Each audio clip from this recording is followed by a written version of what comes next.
going to start off by clicking on my projects button and then filtering to my projects. This year at Easter, you may have seen a lot of people making the Easter egg holders. I made some Disney style ones right here and right here. But it all started with this little bunny. So I want to show you something that you can do with this bunny year-round. I'm going to turn this into a shaped card. So because I don't want to alter this file, because I might want to make these egg holders again some other year, I'm going to go here and say save as, and then I'm going to call it a bunny shaped card. And I'm even going to click here and add it to my card collections.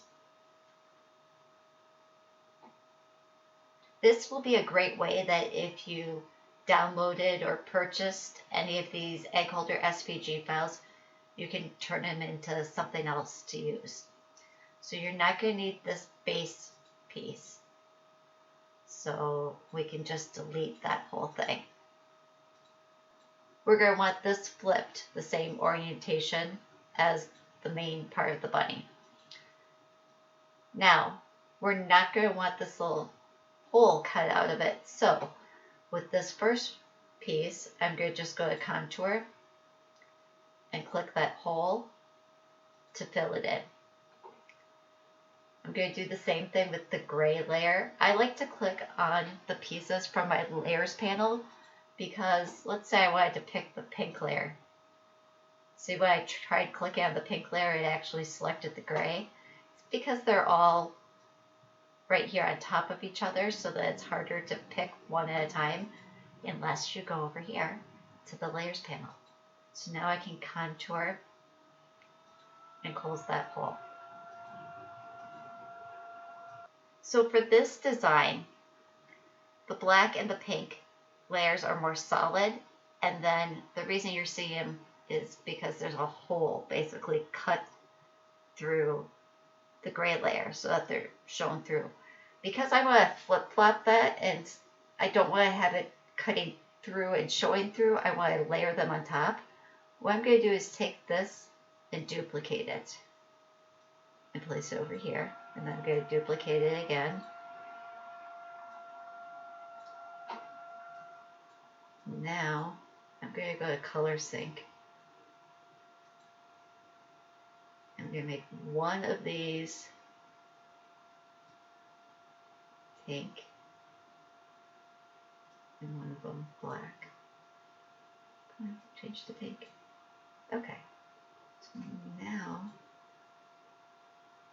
I can actually get rid of this layer and this layer.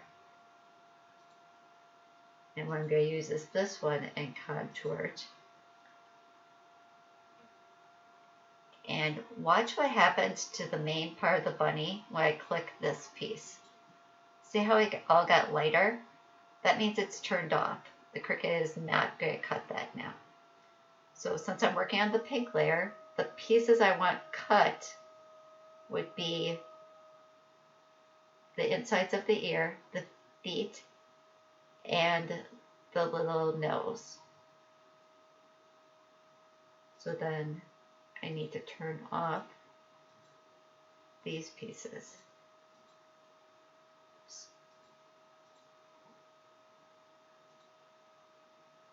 So now when I cut those, I will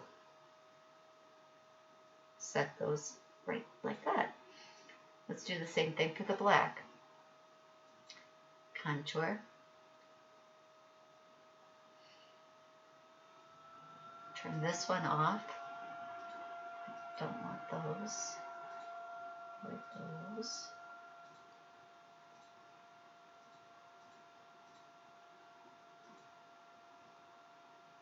So now those would all be the pieces I want black. Alright, so now that I'm looking at this, I actually do want that gray piece to be solid. so I can layer things right on top. So I'm going to go back in and go contour. Say hide all contours. There, now it's a solid piece. Perfect. I'm going to set these aside for a second. And what I want to do is line up my front to my back. So I'm going to overlap things a little bit so that this is the fold line for the card. Now I can select both of these and say align to the top. And now when I weld them together, it joins it. Now under shapes, I can insert a score line, make that longer, and set it in here, but I'm also going to select it and say align to center to make sure it's perfectly aligned to that center. The last thing I want to do is click attach. Attach is going to hold the placement in position so that score line stays right there. And now, if I want to, I can put my bunny back together and say, this is how he's going to look. And now I can hit make it and put this together. So this is a great way to use an SVG file you already have and turn it into something else that gives you an opportunity to get more bang for your buck out of your files. Before you go, make sure to like, subscribe, and comment below. I love to hear from you.